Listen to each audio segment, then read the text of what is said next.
Welcome to the PETA Podcast. I'm Emil, Guillermo, your host for this behind-the-scenes look at PETA, the largest animal rights organization in the world.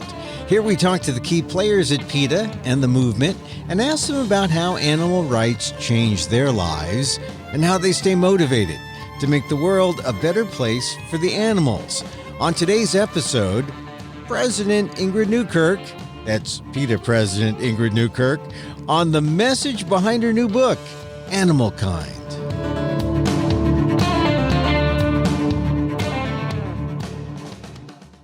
I want us to be more open about who we are and not put the barriers up so close. I don't want to call myself a white 5'8" English American woman, sighted or able-bodied. I'm animal kind. We're all animal kinds. We're not like animals. We are animals. They are us. We need to broaden our perspective. Animalkind does make you think about how ignorant we are about animals, and yet somehow we feel superior? How do we get over ourselves? How do we move to kindness and compassion? That's what Ingrid Newkirk has been doing for the last 40 years as a co-founder of PETA. Really, Ingrid needs no introduction, so let's get right into it. My conversation with Ingrid Newkirk on the PETA Podcast. Congratulations on the book opening or the launch. Thank you. We had it last night at Barnes & Noble in Manhattan. Yeah. And people were excited and jumping up and down and ready to go out and be activists. So some of them were already super activists, so it was exciting. Yeah, that's great. New book, new year. Happy New Year to you. It's great to have you here on the PETA Podcast. Now, I gotta make sure we don't get disturbed by little gremlins and whatnot. Okay, so I thought you'd sent all your little gremlins out of the house now. Yeah, those gremlins are gone. We got new gremlins. We always have new gremlins, and Kathy has discovered feeding birds because the house has become kind of a bird sanctuary, or at least the backyard. Oh. They don't come in, so we feed them this Niger seed from our plum tree, and we just get dozens of sparrows and goldfinches, and they're just fascinating to watch. And they all just come here and they nest in the bushes, or they nest up in the rooftops, in the little eaves there. And of course, because they're animals, they attract predators. And of course. And we had a hawk sitting on the fence, just waiting for them. And we had to shoo off the hawk we sent out our dog to shoo the hawk away. And then I think the dog got scared and came back in. But then we put the cat out there, and we thought, we can't put the cat out there because the cat could be prey too to the hawk. Yeah, I have the same problem, Norfolk and DC, and we've had to shift our feeding areas to an area where there isn't a direct attack line, so that it's obstructed by branches of trees and what have you. Because if he can make a beeline straight for where they're feeding, they're goners. He's going to pick some off. But if we can put it where the building juts out or something, then he can't do that. So it's a strategic intervention in the animal kingdom. We're all in it, and we have to make sure that we all coexist and have a little détente when necessary, right? That is correct. But it is one of those things where you realize, hey, we got our own little mini animal kingdom here in the Guillermo backyard. and then I get your book, Animalkind, Remarkable Discoveries About Animals and the Remarkable Ways We Can Be Kind to Them. And how does it feel to finish the book and launch it now in 2020? It's such a relief. Yeah. Because when it's in the works, you're always thinking, have I got enough in it? Have I got too much in it? And I always want to add, because I find these fabulous stories about animals, and I think, I can't leave that one out. And that means I really have to take something out. So it's very good that it's done and dusted. It's on the bookshelves. It's on Amazon. It's on the PETA website. I do not have to think about that aspect of it anymore. Now I'm just out saying to people, please buy it, put it in school libraries, put it in regular libraries, give it to your friends, give it to people who might love their dog but have never gone beyond that to do more or to even realize who animals are and what they can do. Okay, let me assuage some of your guilt, because I know, as an author, you say, I got to kill my babies and I got to leave something out. And all right, so I'm going to let you put front and center at the very beginning the story that you had to leave out, but you didn't want to, but you want to tell now. Oh, that is so mean, because there are so many. And at PETA, we have stories every day because, and I couldn't make it too sad. There's a fine line. I want people to recognize the amazing talents, abilities, and emotions of animals. And there are umpteen stories you can tell that illustrate that, but many of them are quite sad. So I didn't want to go into, I agonized, but I decided I wouldn't go into a lot of graphic description of things that we have found. I'll tell you one. It happened recently. An investigation into a chicken farm. And a lot of people who work in these places are basically down and out until they get this low-grade job. Many of them take amphetamines. They, abuse their spouses. It's just a fact. This is not an exaggeration. It's just a fact.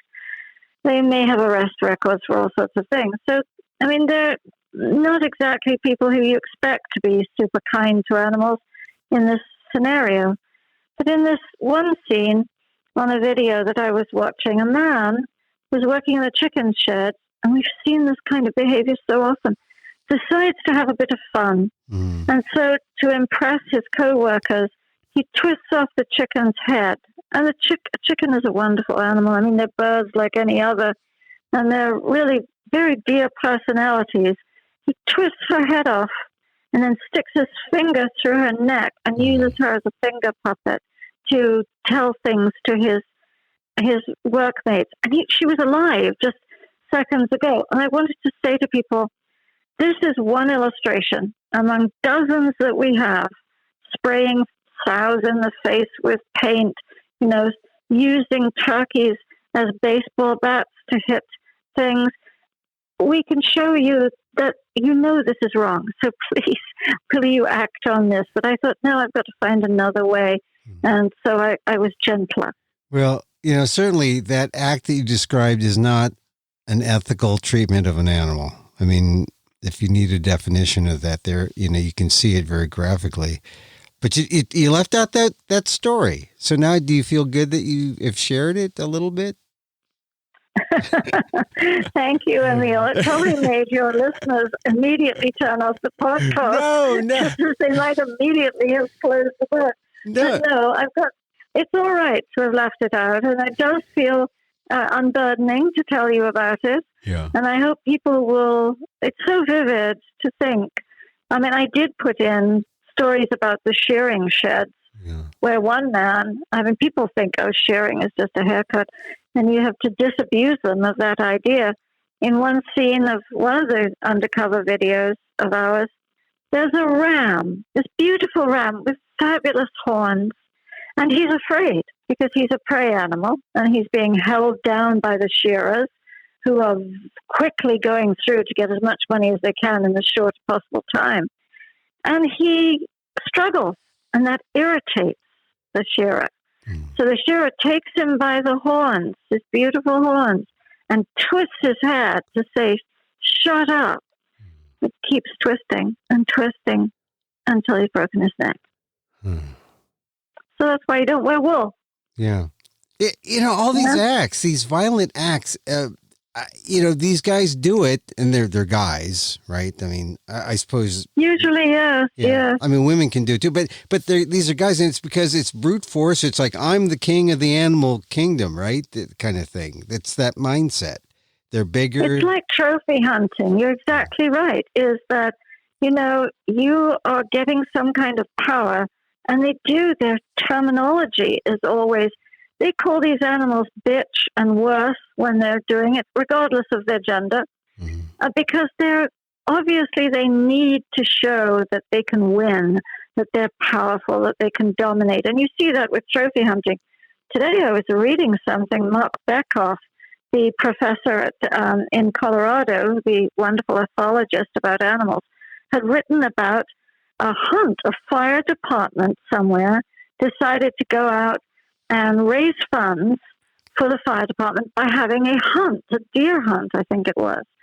And he and so many other people wrote to the fire department and said, kind of ironic, you're in the business of saving lives, and you're going to raise money for this by killing these innocent family animals who are standing there minding their own business, eating a leaf. And people were nice about it. They started a petition to say, we'll find other ways for you to raise money. And, PETA has done this many times with places that we'll give you something you can raffle off. Don't do a purebred dog raffle. But the fire department people went nuts.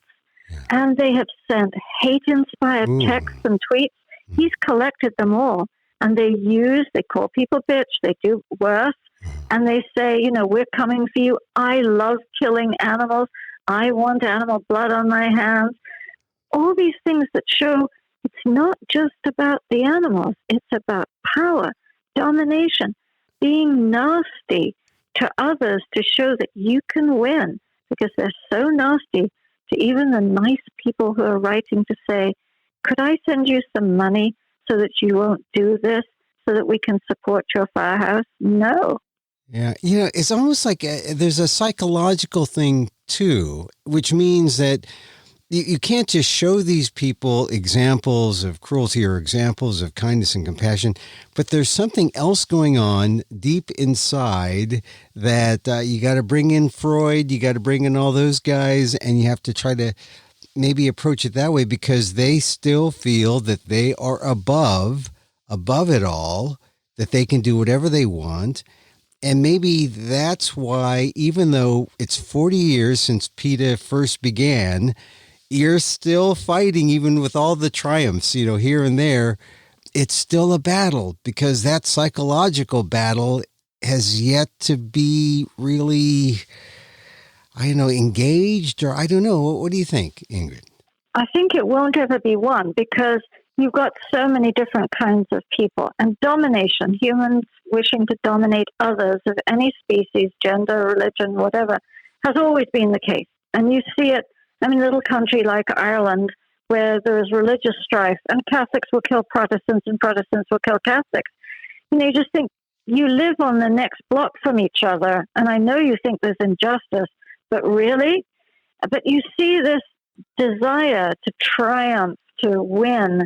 You see it with football.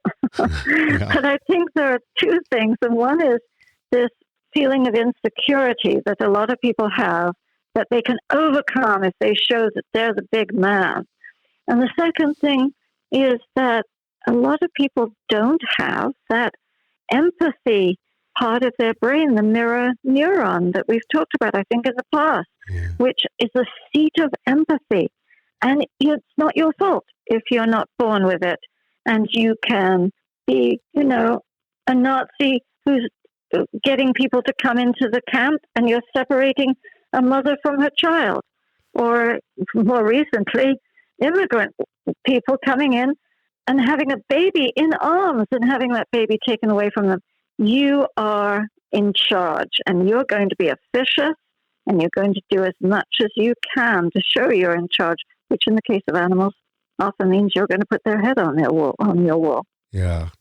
Ingrid, I want to talk about the book Animalkind, but, this is the PETA podcast. A lot of people are PETA members who listen. Some aren't, but maybe they will be. But I also want to include some inside stuff that maybe they won't get. And, we'll talk about the book, and we have been sort of, so far.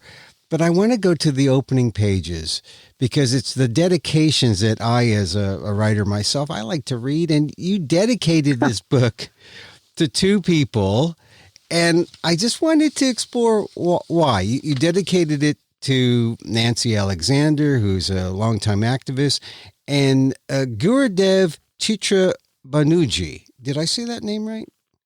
Yeah, it's Gurudev Chitrabanerjee. Yes. Okay, all right. The accents or the syllables are a little off, but he's a Jain master. So tell me, why did you dedicate this book titled Animalkind to these two? Well, I would also like to dedicate it, of course, to anybody who's ever done anything. And in my heart, I do, because one kind deed is one kind deed. Thank you. But those two people I chose, Nancy Alexander has always lived an exemplary animal rights life since the moment she discovered animal rights. If you call her, there's an animal rights message on her phone. If you see what she's wearing nothing that comes from an animal. If she's eating, and she started the very first gourmet restaurant that served only vegan food in Fort Lauderdale, Florida, called Sublime. I mean, it really was an introduction to people who liked meat, who liked comfort food, to have it all vegan. She not only donates to animal causes, she forms the Animal Rights Foundation of Florida. She does everything she can think of. She backs litigation to bring animal abusers to justice. And I think, it doesn't matter if you're rolling in money or you're poor as a church mouse, you can do as much as possible to help animals if you care. And she's shown that she's never forgotten for 1 second that this is a driving force in her life. She's going to make a difference, and she does. Chitra Banerjee died a few months ago. He died in 2019. Mm-hmm. He was very old.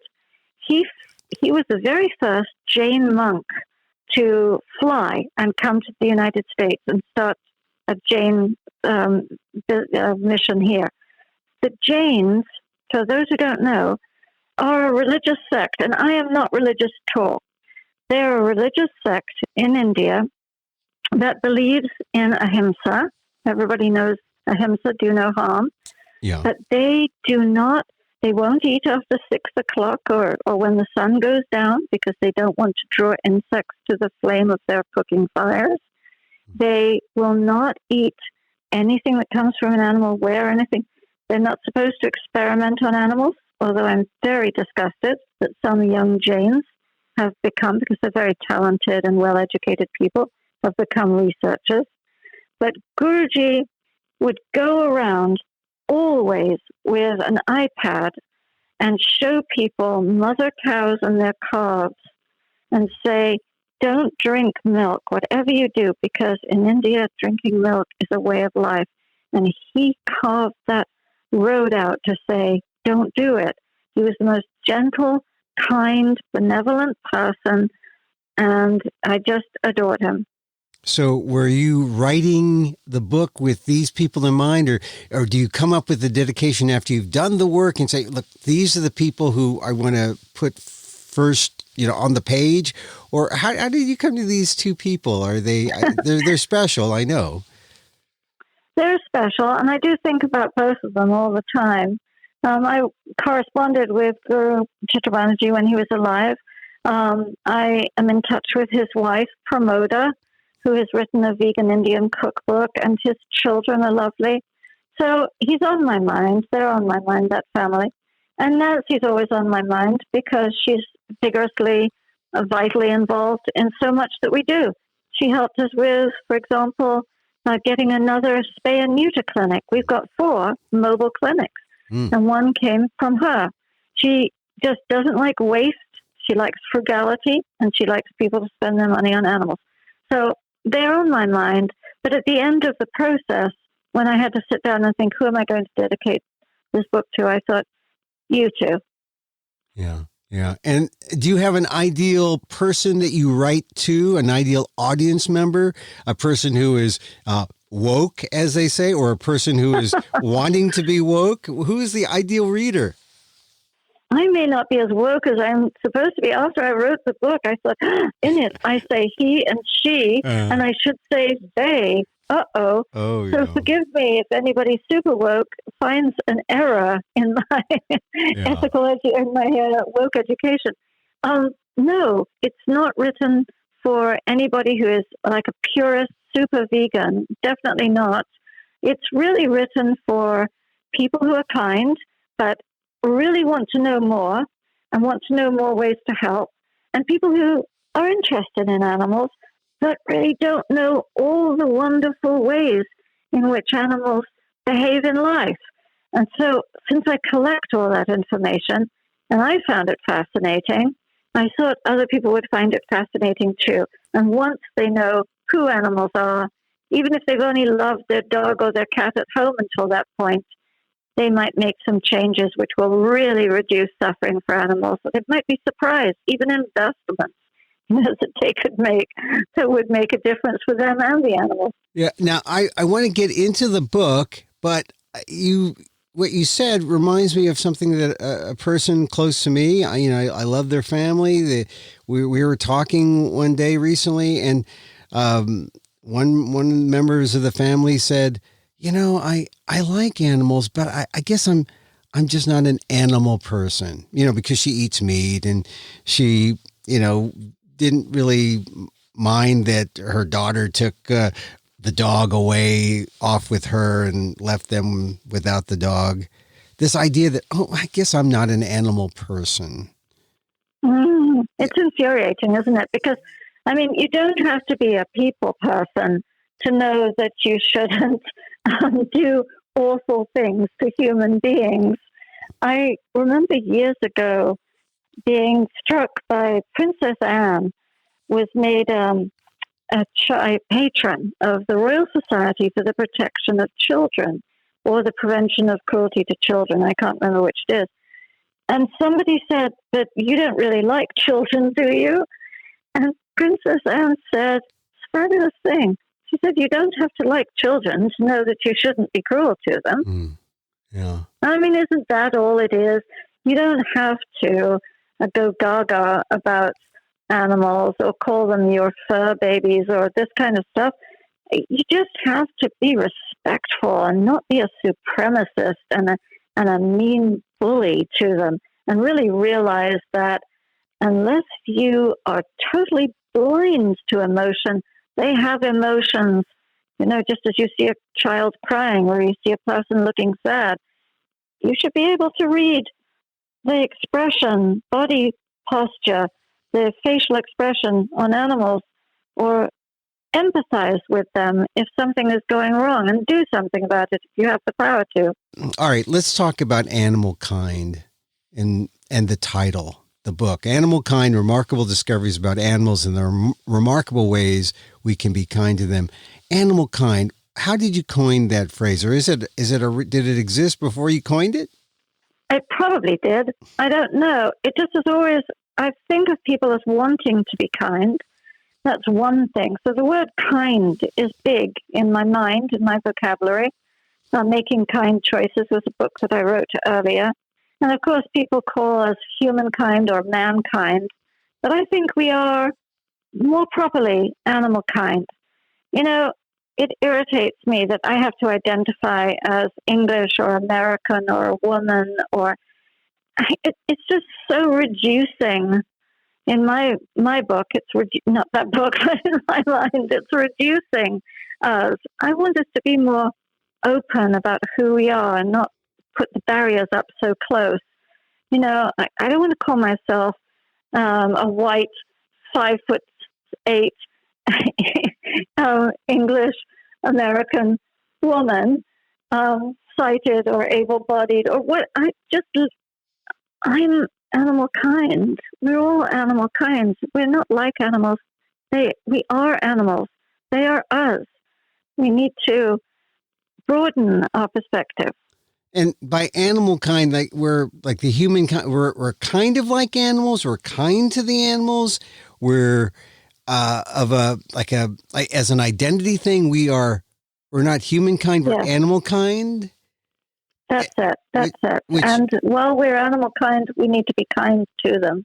The sense that I get from the book is that it breaks down into this remarkable discoveries about animals, meaning we don't know a lot about animals, do we? We have a lot of ignorance about animals, right? Even animal people, if you will, don't know a lot about animals. We think we do. But every day there's something new and really revolutionary for us to grasp about animals. I thought I knew a lot about elephants.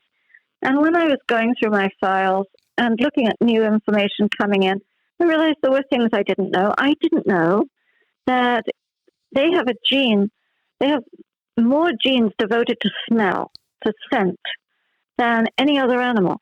And I didn't know that. Of course, they've got this enormous schnoz, this massive trunk, and so you could theorize that they might. But I thought it was the dog, because I'd written a book about dogs.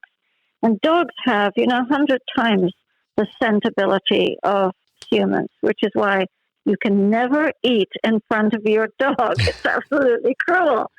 And why you can never drag them along when they're on a walk, because they're smelling the news. Yeah. But elephants actually have an even greater sense of smell. And their trunk is so versatile. Emil, they can use the tip of their trunk the way we would use a finger and forefinger and thumb to pick up a tiny leaf. And I didn't realize, even though I knew they swam and that they used that trunk as a snorkel, I didn't realize that left to their own devices, if they're in Sri Lanka, for example, and they are able to be near an ocean and in the sea and not bothered, not in chains, they will joyously jump into the sea and swim and swim and swim just for fun. Yeah. So we should have drug sniffing elephants instead of dogs. You're saying? Yes, except we shouldn't, because there now is, and I mentioned this in the book. They used to send canaries down the coal mine, right? And if the canary fell over in his cage and died, then the miners came out or didn't go down or whatever it was. Today, you have a human-like chemical synthetic nose. It can smell out all these things and tell you, and no one has to die or be hurt.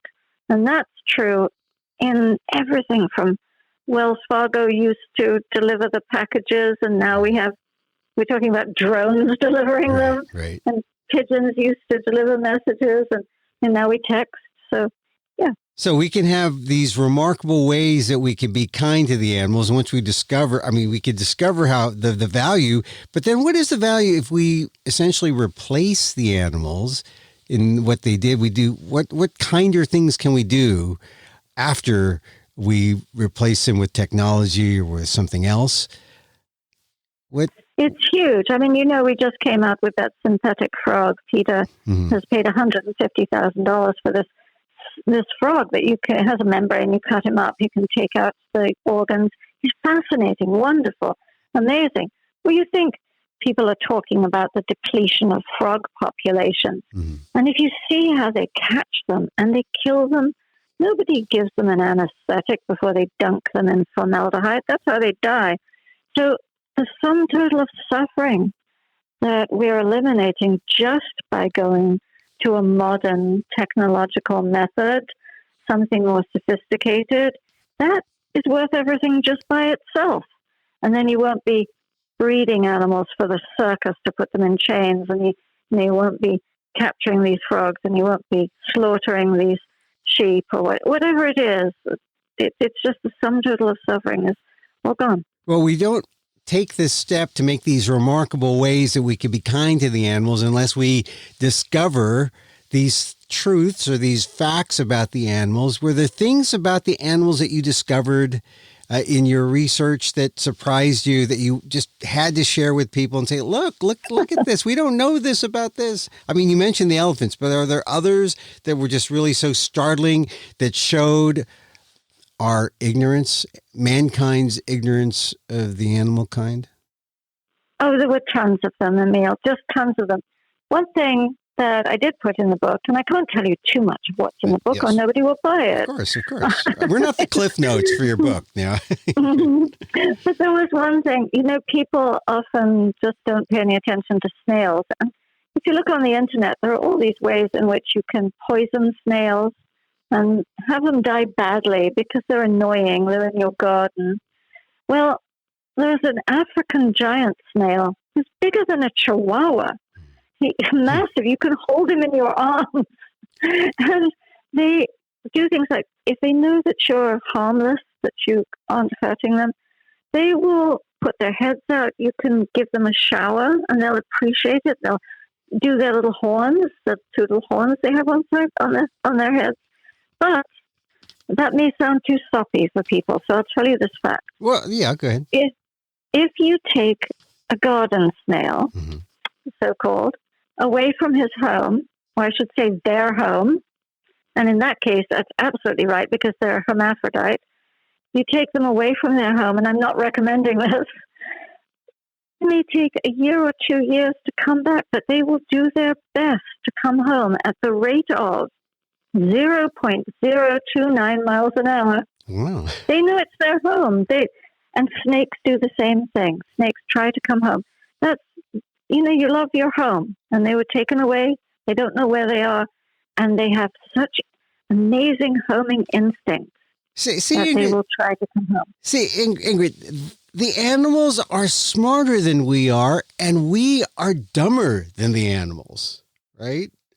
I mean, I hate to agree with you, but I will agree with you in so many ways. I mean, the average human being says, well, we put a man on the moon. No, you didn't. You did not put a man on the moon, and you couldn't. And we say, well, we invented No, you didn't invent the internet. You don't even know how the telephone works. You can't make a car. Certain people who have studied hard have come up with things and have been brilliant and have done things good and bad. But the average run-of-the-mill, everyday snail has a navigational ability that supersedes ours. And if you go to the airport, this drives me insane. There are fast food places, restaurants. You can't get to your gate for things that you need to eat. You get on the plane, they give you a snack, and then they ask you to buy food.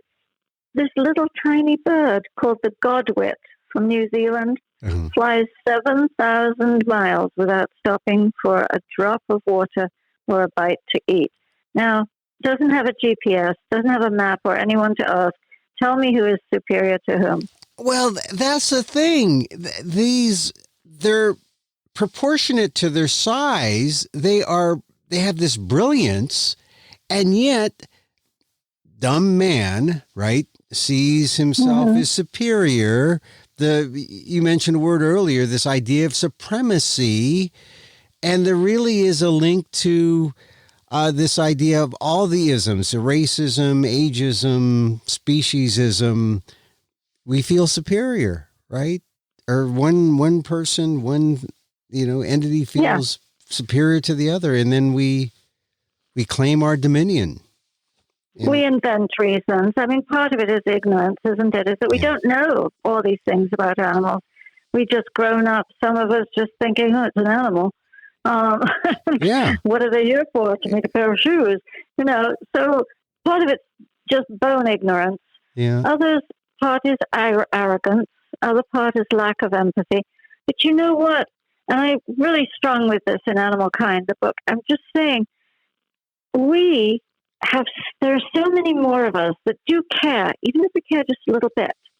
And if everybody who cares a little bit, and those of us who care a lot, get cracking and do something, think of opportunities every day that you have to put out a vegan starter kit somewhere, or to tack up something on a bulletin board, or to just say something to someone very nicely about, oh, I noticed you've got those shoes. I just got these fabulous ones from Tom's. They're totally vegan. I couldn't believe it. Whatever you say. Is your child in school? Do they dissect there? Because there's this sin frog thing I just heard about. You can cook for people. You can help people make this life change that makes all the difference in the world for animals. But we have to be that driving force, what Cleveland Amory used to call the army of the kind. Yeah. Ingrid, I really appreciate your time. I just have a few more questions. And one is just popped up in the news of late.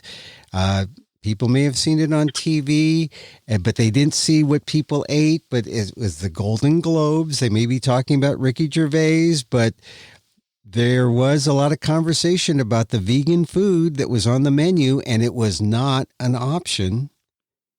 And I know PETA had something to do with that. Well, we did talk to Joaquin Phoenix, who is our person of the year. Yeah. Bless his heart. He's been vegan since he was a little boy and saw, with his brothers and sisters, he saw a fish being killed. And he couldn't understand why anyone was killing this little being. So he petitioned, he asked Golden Globes, and of course he was a nominee and won, for them to go vegan. And at first they said, no. They could go vegan except for fish. And a lot of people say that. Yeah. Because a fish looks so different from us. But a fish has emotions. Fish decorate their dens. They protect their children. They have memories. It's been shown that they can remember something for up to 7 years. Yeah. And they do all sorts of things. Anyhow, he said, no, that was the very animal that made me vegan. You can't serve fish. And he pushed, and they listened, and they made a fabulous, fantastic vegan meal that everybody raved about. By the way, Ricky Gervais is vegan too. Yeah, and so what if this was a non-vegan, there was no options. It was vegan or nothing. Right. Isn't that the ideal world, right? Vegan or nothing? Absolutely.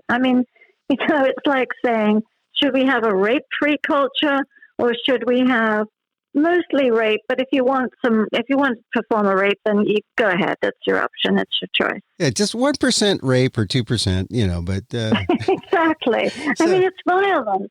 Yeah. It's using others against their will. It's being violent to them, and it's even slaughtering them.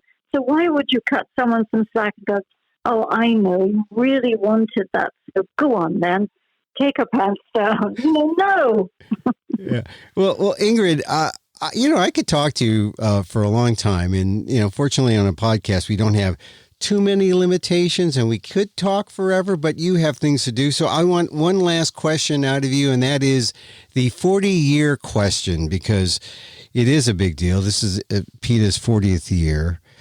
And what are some thoughts after 40 years? Because you are now going out on tour, you're meeting people, you're seeing people, and you can assess how far, the movement has gone, how far PETA has brought people. What are some thoughts about 40 years after?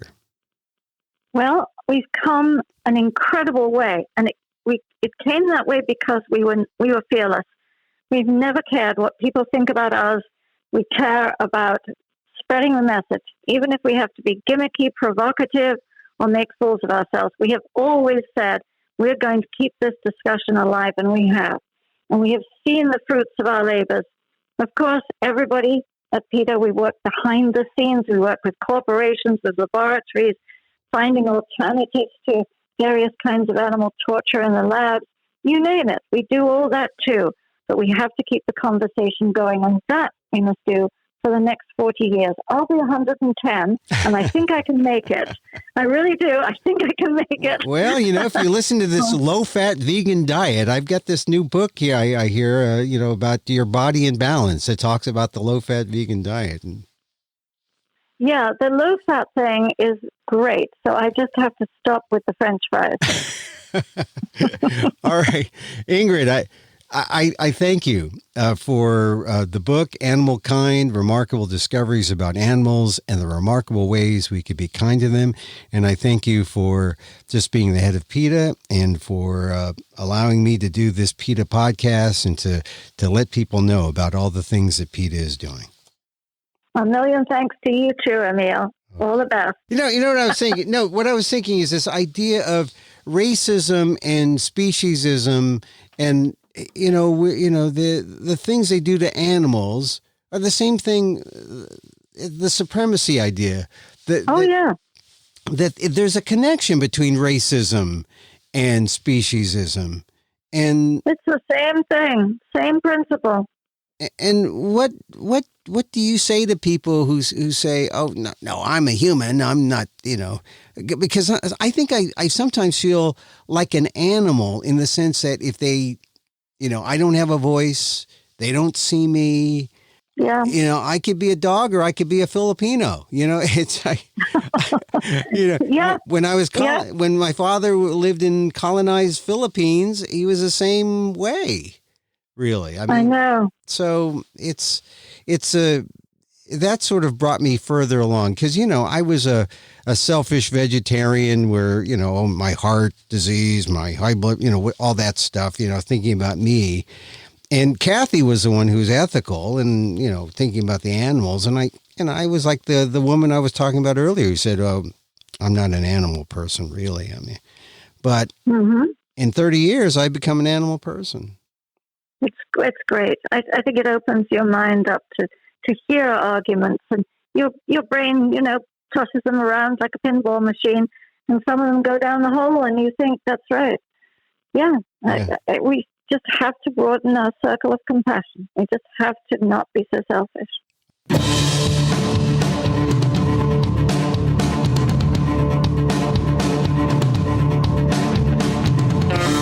Ingrid Newkirk, president and co-founder of PETA, and the co-author of the new book, Animalkind, available now wherever books are found and at PETA.org. Hear more from Ingrid on all our podcasts. She's been a guest on a number of them. They're in our podcast archives. The links are in the show notes, or go to PETA.org for more.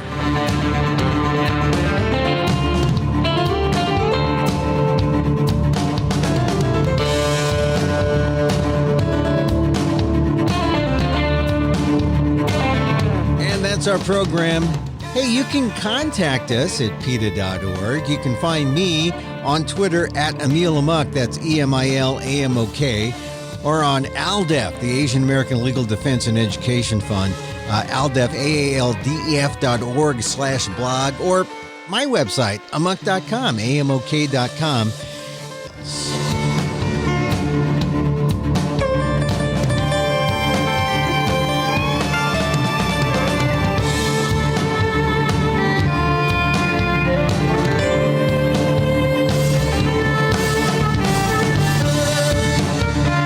Once again, thank you for listening. Check out all our episodes on Apple Podcasts, where you can rate and review the show. It helps get the word out about the issues you care about. Our music, incidentally, provided by Carbon Works. Check them out on YouTube. Join us again next time for more insight into animal rights and the fight for a cruelty-free world on the PETA Podcast. I'm Emil Guillermo.